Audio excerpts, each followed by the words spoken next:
Okay, I'm live. Hello, everybody, and apologies for the short delay. Hello, dear ECP friends. Yes, you are right here. It's the panel of the first Digital European Chemistry Partnering, the third ECP Summer Summit. You joined this panel, and yeah, my name is Holger Banks, and I'm the initiator of ECP. Every time at an ECP, we have a valuable panel discussion with renowned experts from very different fields. So to address an important topic in correlation to innovations in chemistry. And these experts are coming from different fields to have a vivid discussion. So we assume the combination of the two buzzwords, sustainability on the one hand side and chemistry innovations on the other hand, is such a combination which is worthwhile to be discussed. And the title, Sustainability, how does our finance ecosystem influence innovations in chemistry? But you can add bioeconomy or the process and production development process. So we have invited 4 well-known experts to discuss this topic with one another, but also with you. So like in the morning session, when we started with the keynote, you are invited to use the chat and to bring your ideas into the discussion so that you all have the best benefit out of it. The panel will be shared by our main sponsor, which is FCF, Fox Corporate Finance from Munich. And it's my pleasure and honor to introduce Florian Peiermann to you. Florian is already more than a decade with FCF and he is their director. And among other things, he is responsible for the topic cleantech. And there you see it's also an interdisciplinary field, not just chemistry, but also engineering and all the other stuff. Florian, I do not know where I have to look right now, so I welcome you and your panel. I'm very happy that you are taking now responsibility for a vivid discussion on the panel, and you are invited to take over, to say some more words about yourself and to invite the panelists to say what they are doing in their daily business. So now the digital floor is yours, Florian. Thank you very much. Holger, thank you very much for giving us this stage. And I thought for the benefit of the viewers, we might start with a very, very short introduction of each participant. I myself, as you mentioned, work for Fox Corporate Finance. We are a corporate finance advisor. We help companies to find financing. One part of our business is big corporations or mid-cap companies where we help them to find financing, mostly in the field of debt financing. This is the one part.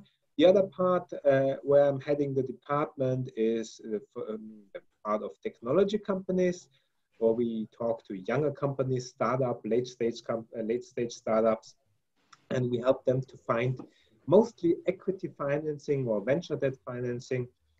And a good proportion of our deals in the past have been clean tech companies. Some of them even in the chemical environment. So this morning, Mr. Teichmann from Hydrogenius LORC, which was our client last year. We participated, we advised them in their equity raising last year. We do have such kind of deals a couple of times a year. Fuel cells, hydrogen industry, this has become kind of our home turf. But we also see interesting cases in the field of material science, etc., etc. What we also see is that sustainable financing or financing for sustainable companies is not the most popular field of venture capital financing. And I will go into details later on that. And with that, I hand over to Christina from Deutsche Börse.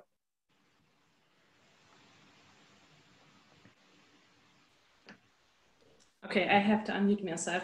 Thank you, Florian, and thank you all for the invitation to discuss the importance of sustainable finance within that huge transformation of our economic system. My name is Christina. I am responsible for the sustainability management of the German Stock Exchange, Deutsche Börse Group.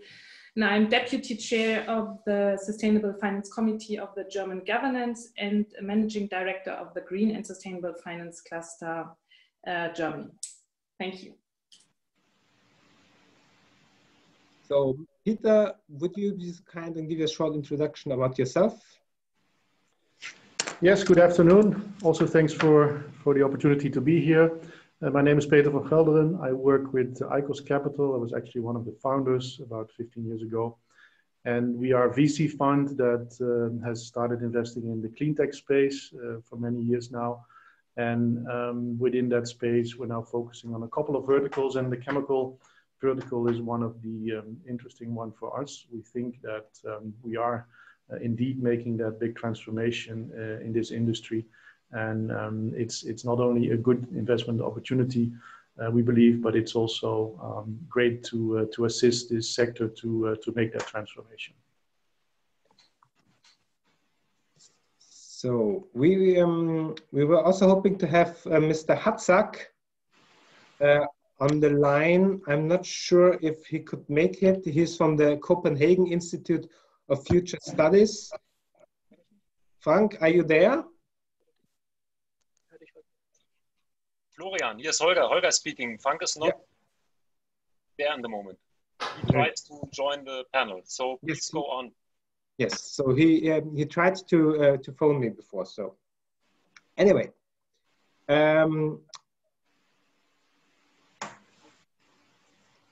Christina, I would like to start with you, as you are the representative of the German capital market and also a member of various boards and clusters. What do you see? How do the sustainability goals and requirements influence corporates and investors alike? Or maybe in other words, how important is sustainability, or has sustainability become for investors and corporates? Mm-hmm. Thank you. Yeah, I think that's a very important question. But first of all, I'd like to set the scene what sustainable finance really means, because sustainability or sustainable finance in international capital markets does not mean that we have a kind of green niche in the market and the rest of the market will do its job in the way we all know over decades. Sustainable finance means a fundamental change of investment strategies and investment analysis, because the important question is what data is needed to produce responsible investment decisions. And here we see that the classical financial key figures aren't enough for investors to get a kind of forecast in how far the value creation and the success of companies will look like in the future on a mid to long term base. That is why investors more and more integrate so-called ESG informations, environmental, social, and governance informations. It's based on the core business of a company, what informations are really material coming out of the ESG world. So you see, for example, a company coming out of the automotive world has a kind of other materiality profile as a chemistry corporate.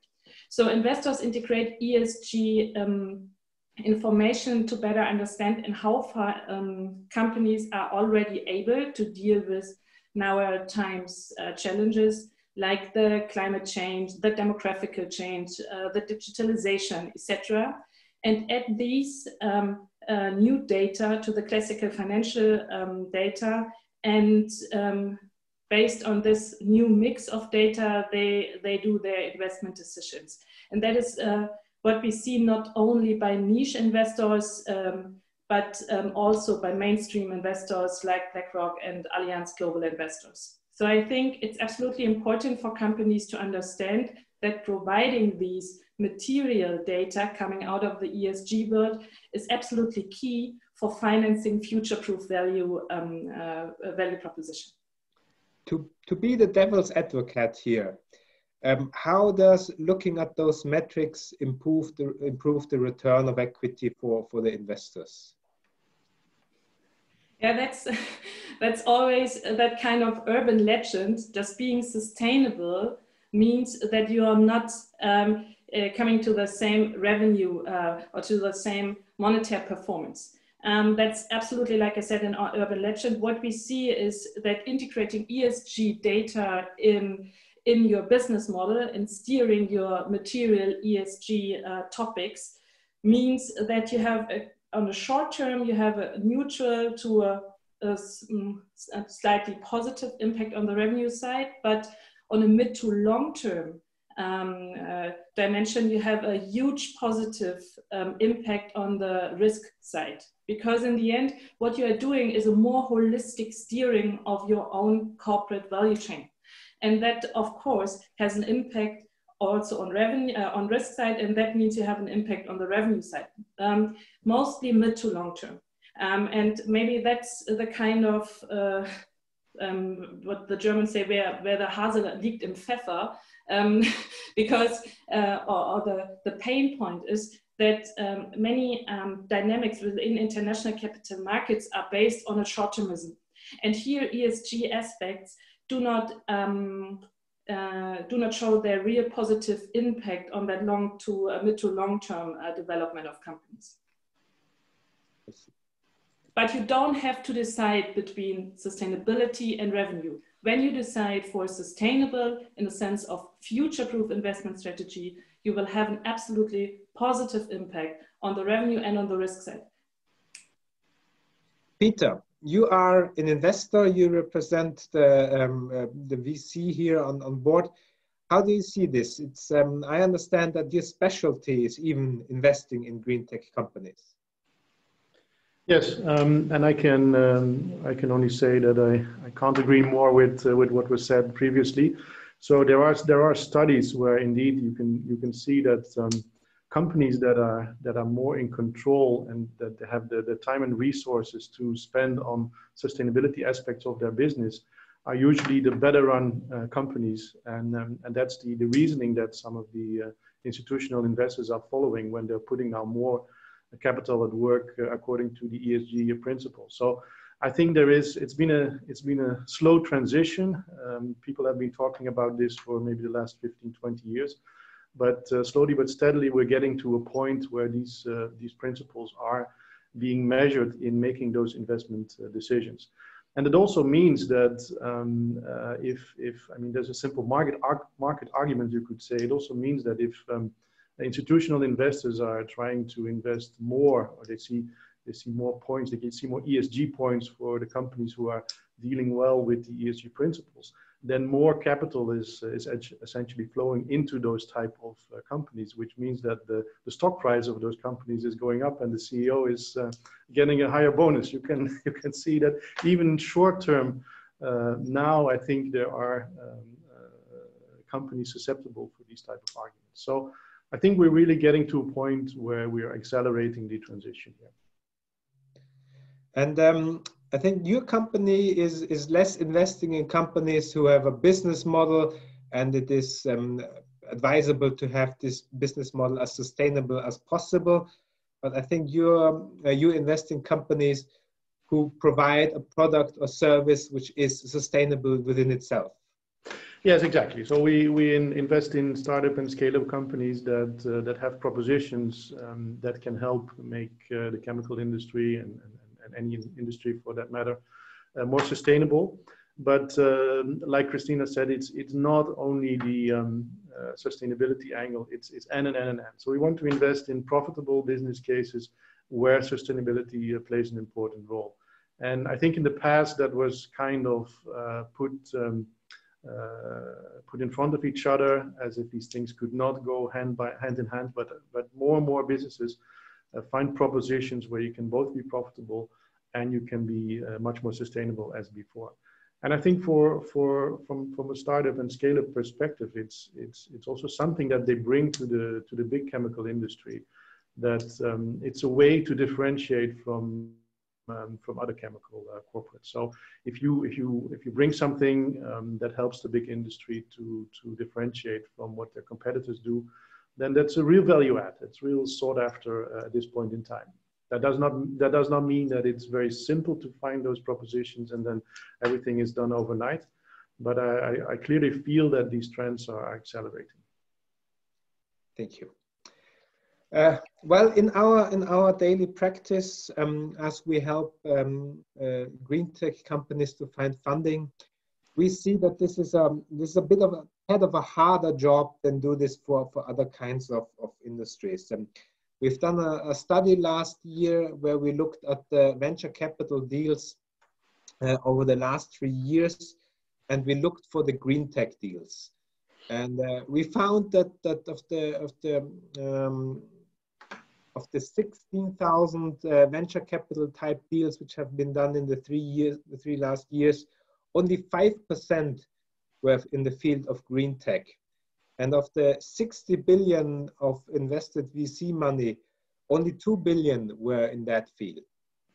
And this is unfortunate. I think this shows that it is easier to finance another retail app and some handy app than financing interesting business model, an interesting technology, which helps to improve sustainability.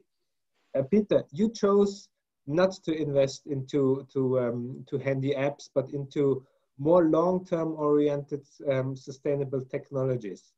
What was the decision behind that?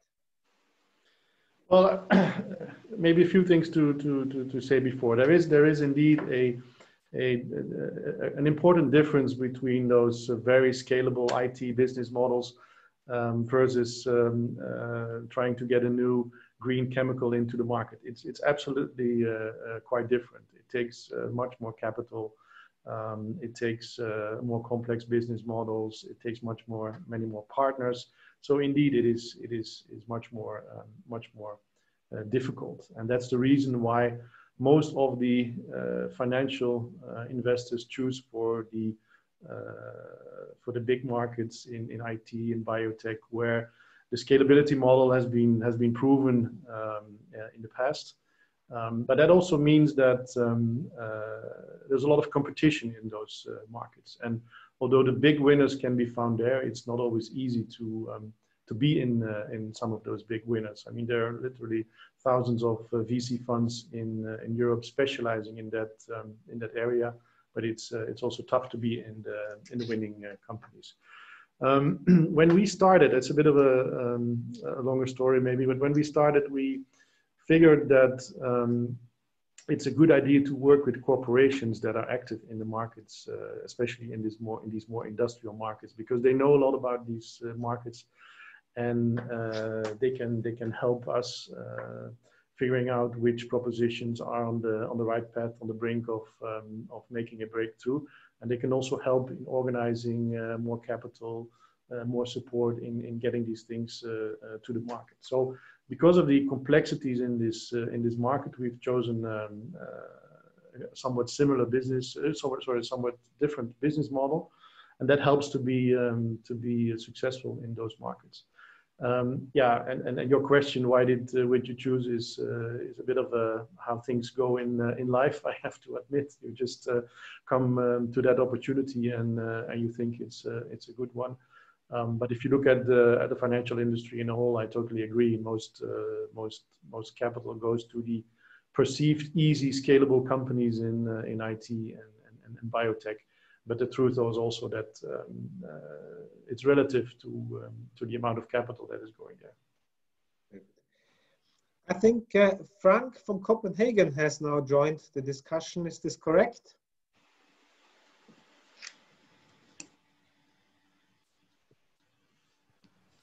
Florian, this is Holger again. Unfortunately, he is already again out. So he tries. I do not know what happens. Okay. Sorry. No problem.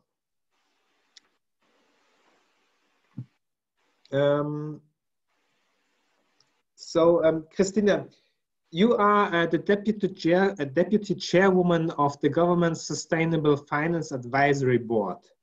So what kind of policies can we expect, can the chemical industry expect, or the financial industry expect coming down the road? And are there any game changers to be expected? that would be a very early preview, because the final report's going to be published in the first quarter of next year. So, but what I can see and what everybody can read in the interims report be published in March of this year is that the recommendations the committee is working on a broad scale.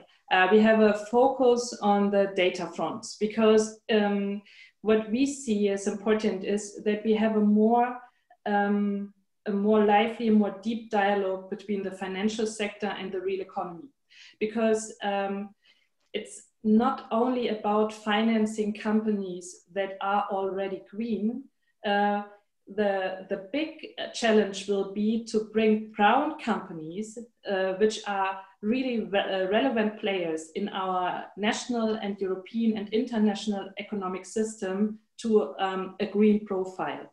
And that means we have to deepen and broaden that classical engagement approach from investor side, because investors must understand where the risks and opportunities of the companies lie, and then how far the companies are working on a strategic steer transition process.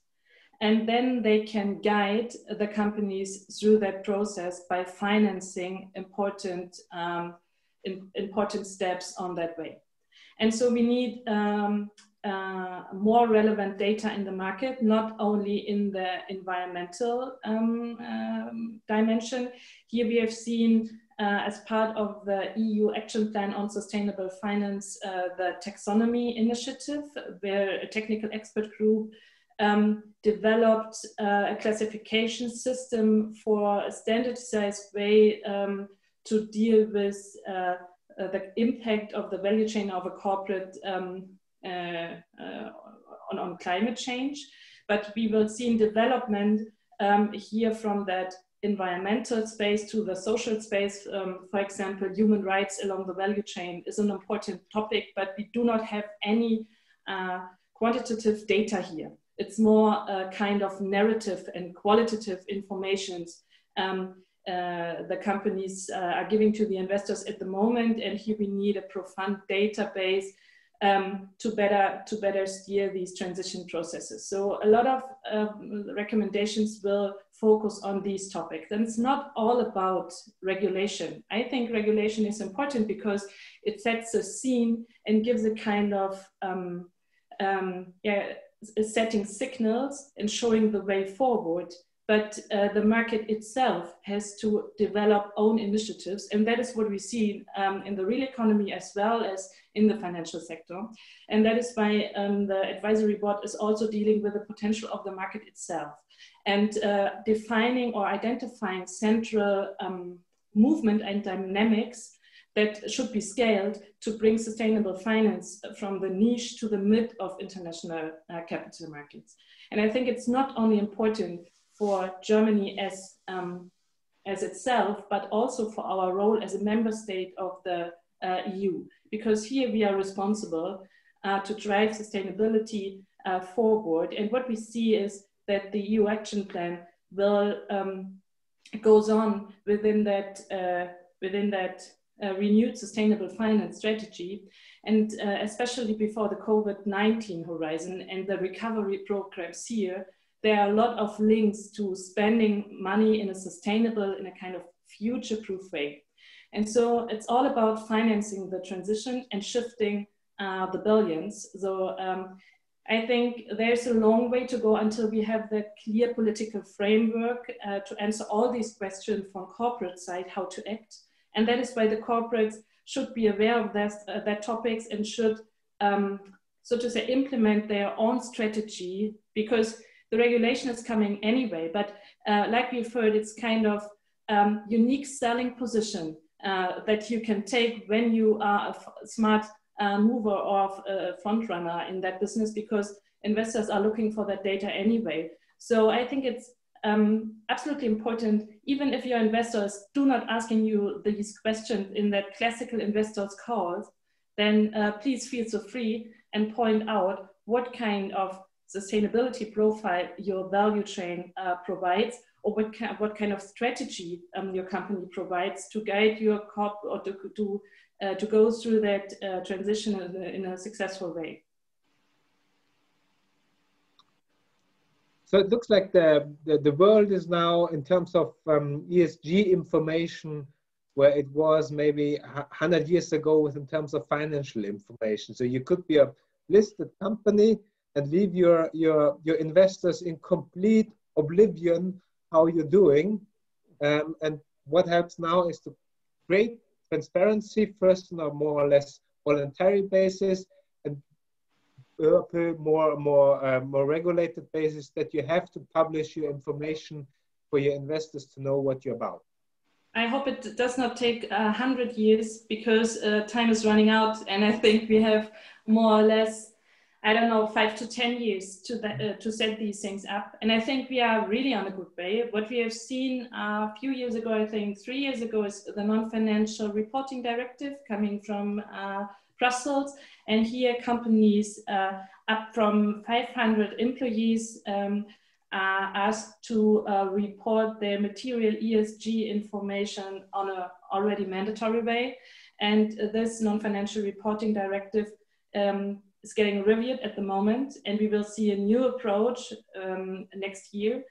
And I think what definitely will be part of it is that the scope will be broadened, because there are a lot of companies that have a huge impact on, for example, fighting against climate change or having a negative impact, so driving climate change, and they are not all that big. So we have to find that relevant transition points under the corporates, and here we should not go along with a scope that counts employees, but maybe carbon footprints or something like that. So to have that transition going forward, we need new ways to identify who must report what.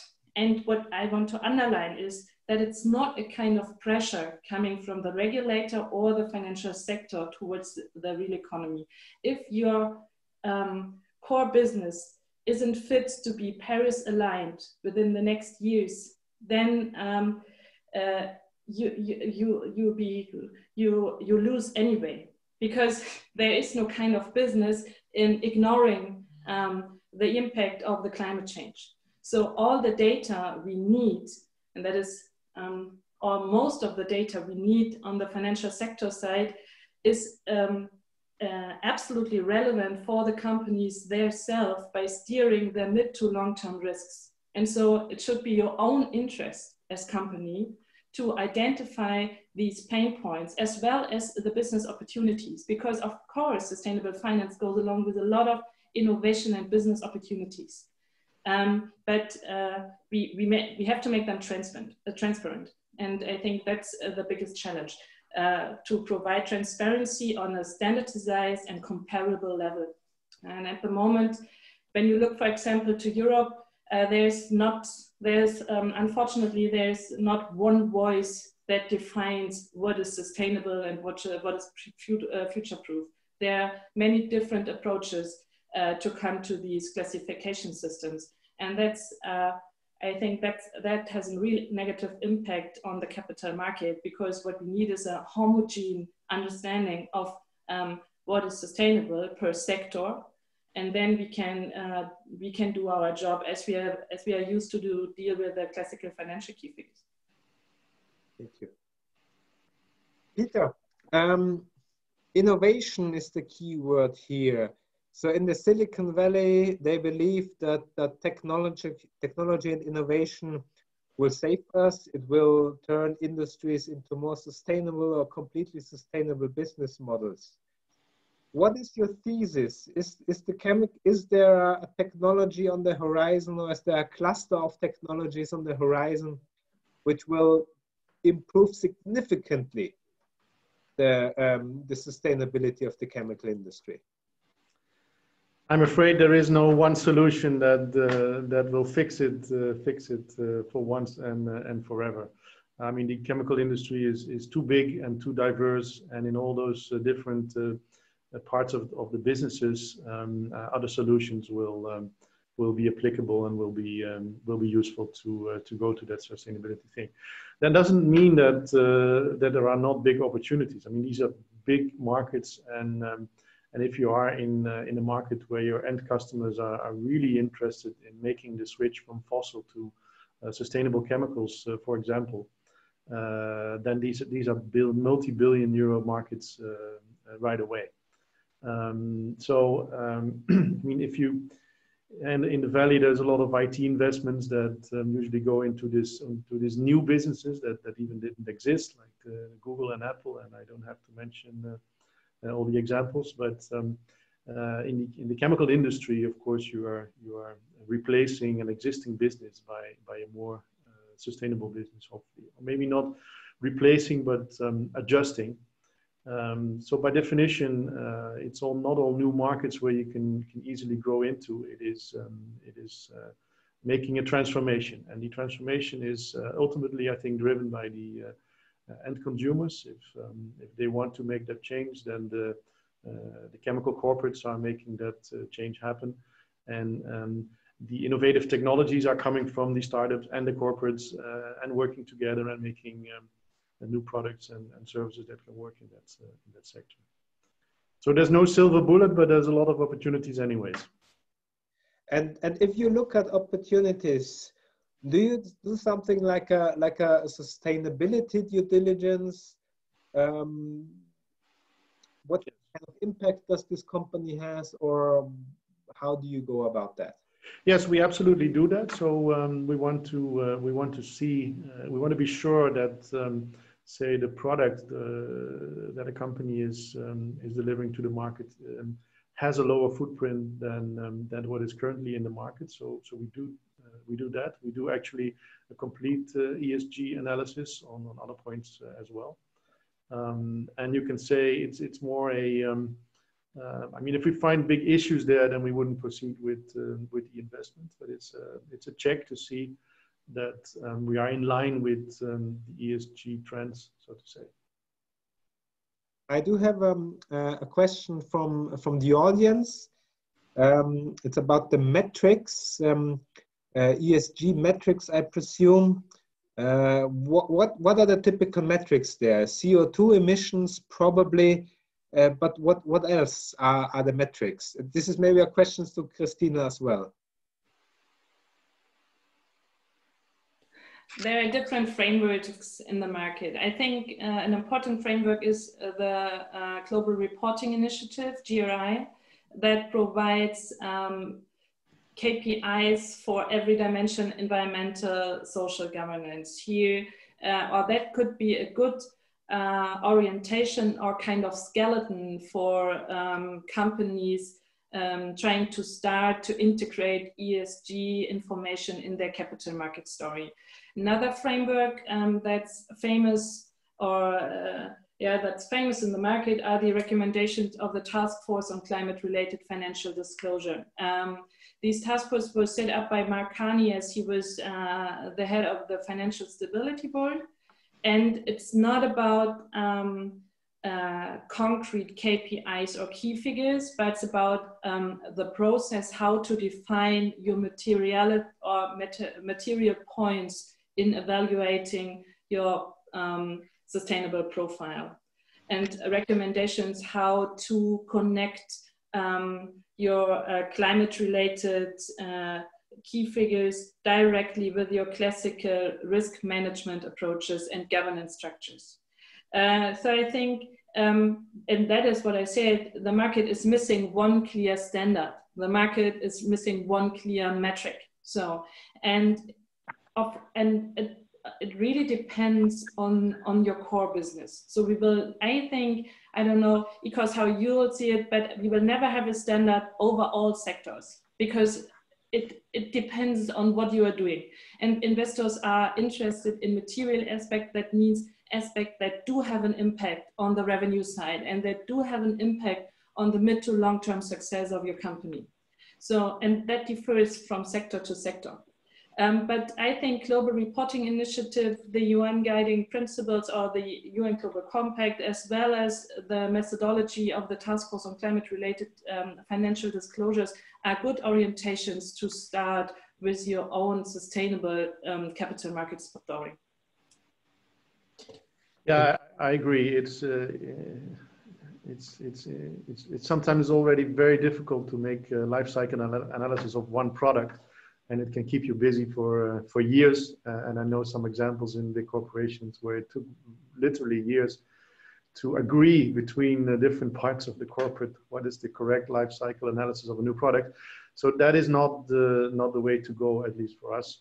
But we do make, I mean, these are in first instance simplified analysis methods to come to some meaningful parameters. And I also agree that this is very different for different businesses within the chemical industry. So there is no, again, no silver bullet. It cannot all be done at the same time, but you can pay attention to it, and you can think about it in a clear and meaningful way, come to some sort of analysis and benchmark with other propositions. I think what's absolutely important for the process and thinking about that is including your relevant stakeholders, asking your investors, asking your regulators, asking your employees, what do you think is relevant based on our core business in a sustainable dimension? That is what the Global Reporting Initiative calls stakeholder-based materiality analysis. So ask people who are familiar with what you are doing. Otherwise, you'll get the wrong answers, so to say. But I think a good stakeholder dialogue, multi-stakeholder dialogue is the best starting point in defining where your responsibilities lies in the field of sustainability. Thank you. I think Frank has joined us now. Frank, are you online? Yes, indeed I am. Very good.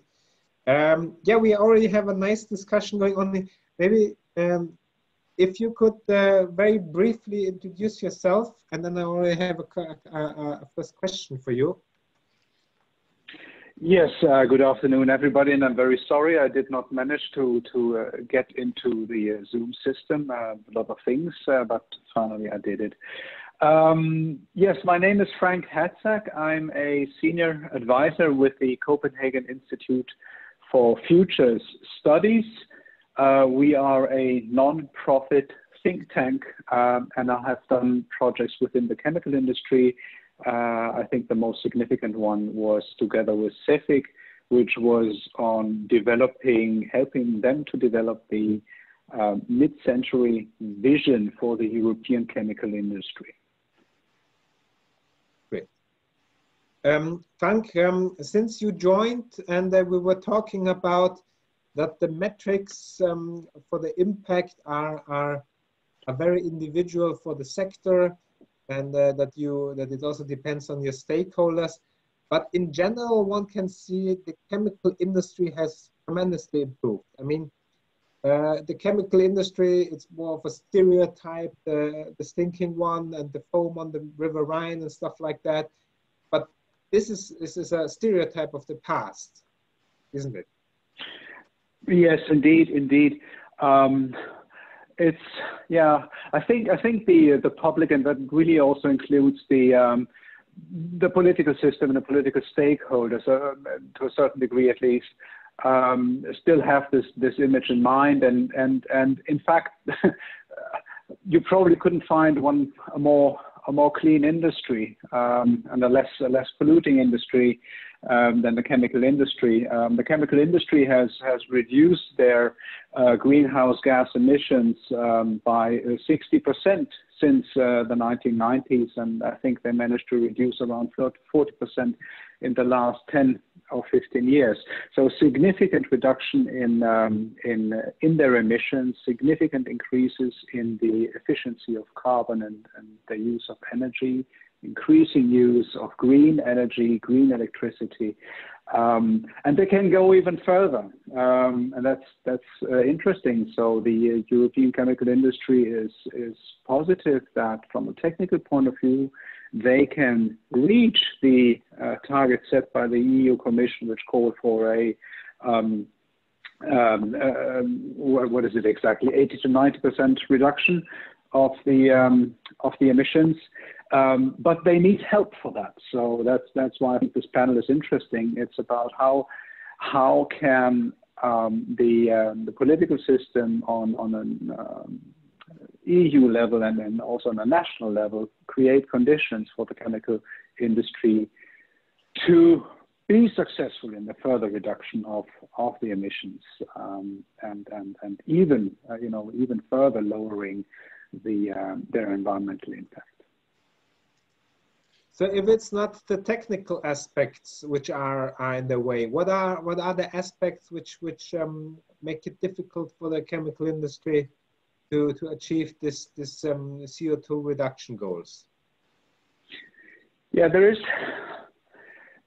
well, the chemical industry, like every other industry, operates under market laws and conditions, and that means that they need to stay competitive in a highly competitive international market where there's the Chinese chemical industry, the chemical industry in the Gulf region, and the North American chemical industries. They're all competing.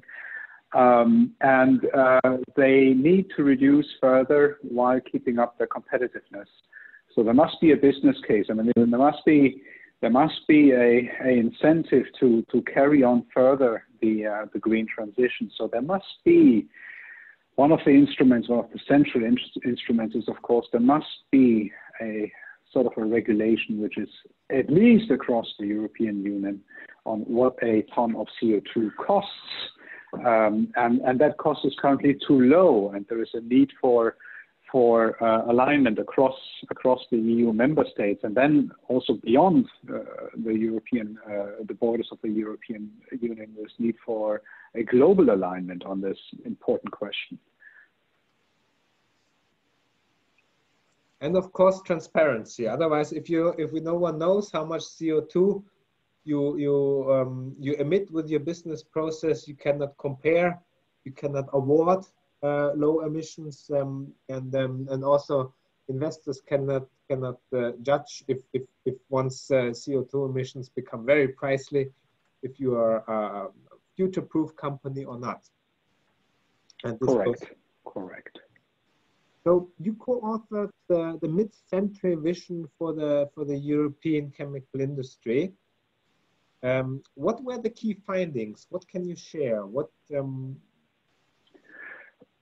the vision document is a public domain document that of course everybody can download and read, going to the CEFIC webpage.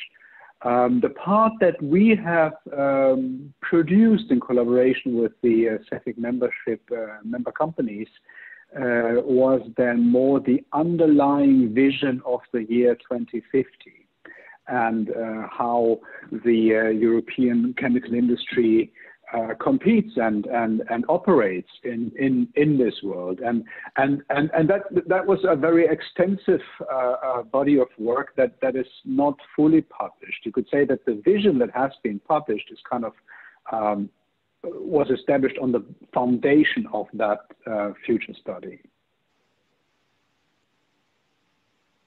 And what is the vision? Well, the vision, you could say, has 8 columns or central themes. To start, to list them all. One is climate protection, reduction of the GHG emissions, as we have already touched upon. A second one is the further introduction and widening of circular economy principles. So it's the whole notion around how can the chemical industry use more of what we call chem cycling, recycling of chemicals, recycling of materials, recycling of individual components down to the very chemical. Second one is sustainable economical practices. Third one is to come geopolitically to a agreement and a collaboration with other key regions of the world. You know that the world is currently developing into the opposite direction, and even if Mr. Biden should win the election, it will take some amount of time to kind of turn back the wheel. And the other principles that were important for the chemical industry in this study were environmental protection, obviously. The sixth element was industry efficiencies and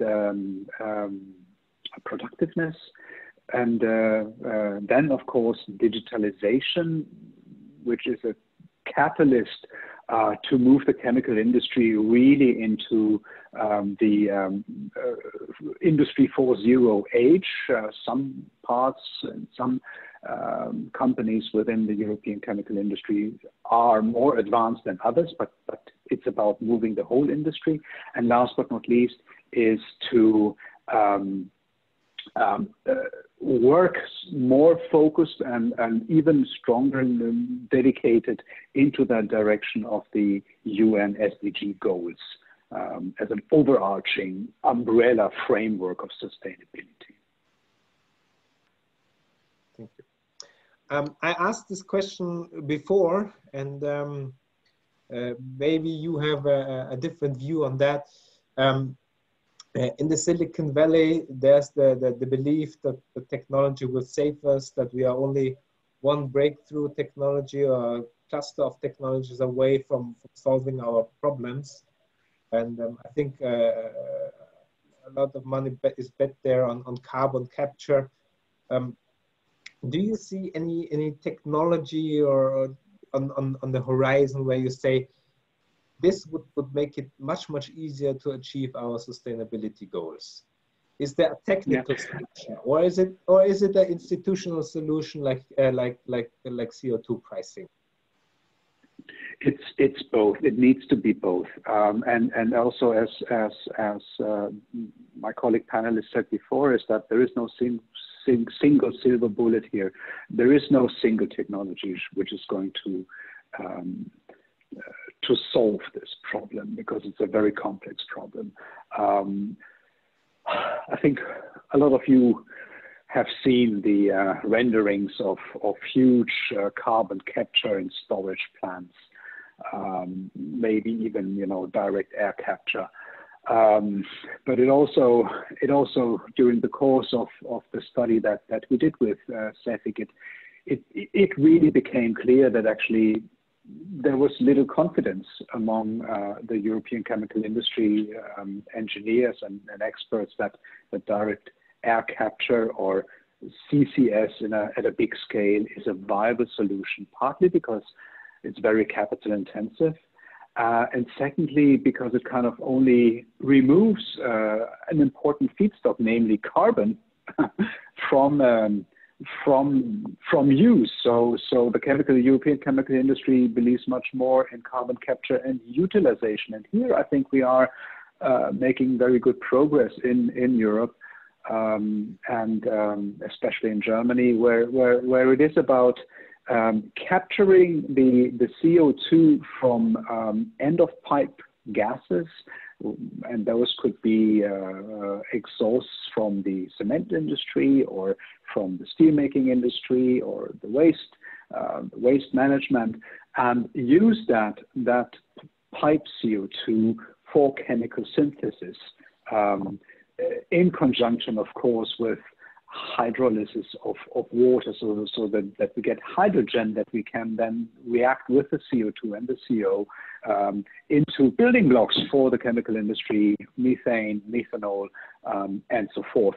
And in this whole area of power to X, where we have a whole spectrum of technologies which can be helpful here, I think that progress is actually very fast. When I talk to my contacts in the industry, they tell me, well, we did this already. Yes, we are in pilot. Yes, we can. We are scaling. The using carbon dioxide as a feedstock is not a vision of the future. This is already reality. But in order for this to become cost competitive, really, we need political instruments, we need financial instruments, and we need a long-term consistency in European and national politics. Thank you. The audience has been virtually rather silent. So you're all invited to ask questions. Are there any questions for the audience for our panelists here?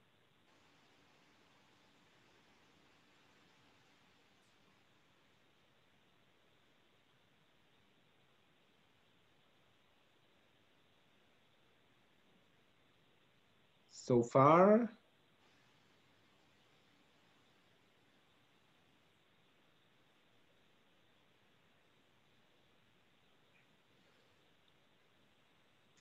the audience remains silent.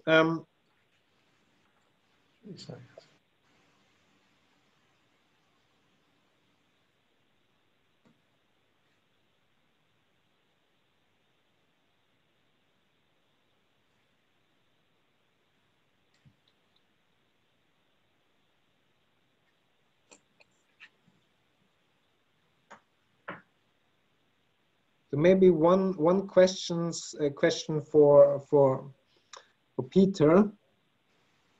Your recommendation for startup. What you as an investor in startups say?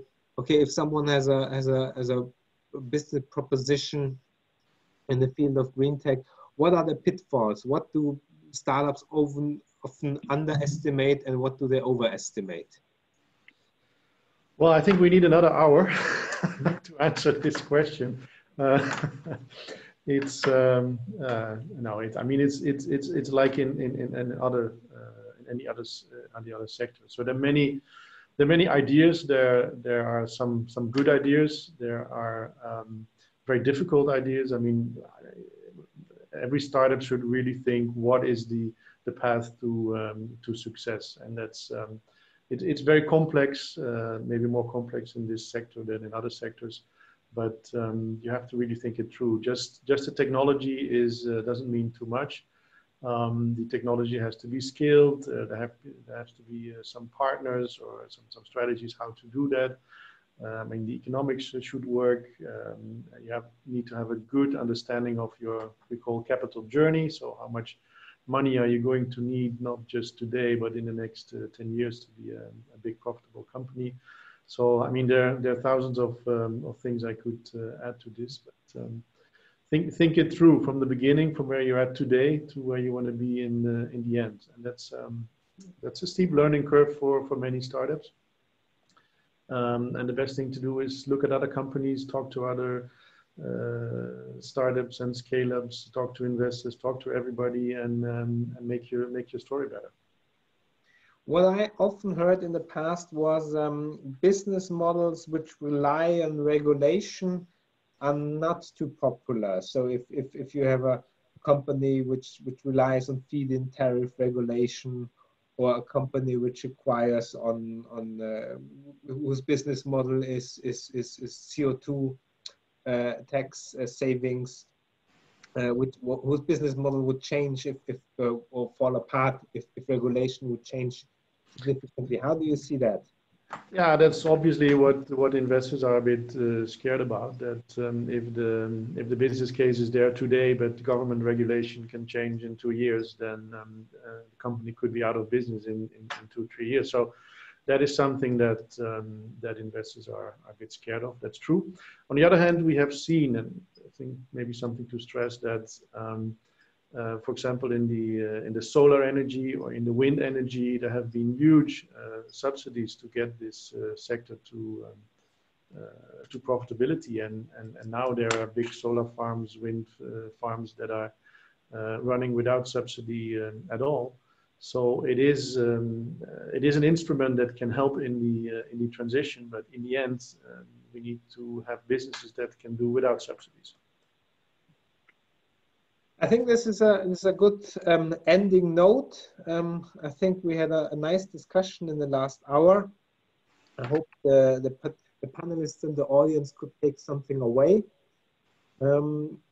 Talking about good discussions, Holger reminded me that the chat rooms for the networking events are still open. The coffee kitchen or something like it is called. The informal networking topic rooms are still open. So please, everybody, see what you can get from there. I guess there will be great conversations had. And I thank everybody for listening in, joining us here on this panel discussion. And thank you for joining us. Thank you. Thank you.